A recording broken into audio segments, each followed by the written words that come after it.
Hello, welcome back to my channel. आज आपण बनवणार आहोत मशरूम कॉर्न चीज सँडविच.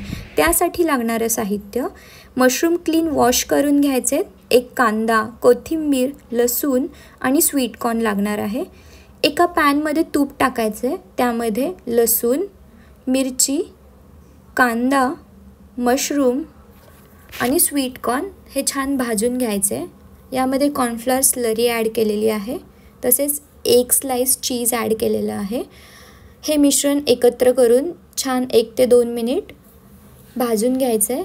यामध्ये तुम्ही मसाले ॲड करू शकता. इथे मी mix herb, chilli flakes, pepper add केलेलं आहे आणि हे मिश्रण तुम्ही ब्रेड स्लाइसवर ॲड करू शकता.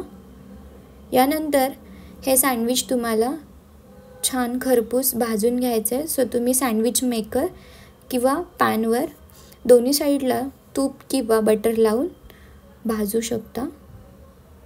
त्यानंतर तुमचं सँडविच रेडी आहे. सो हे चटणीसोबत सर्व करा.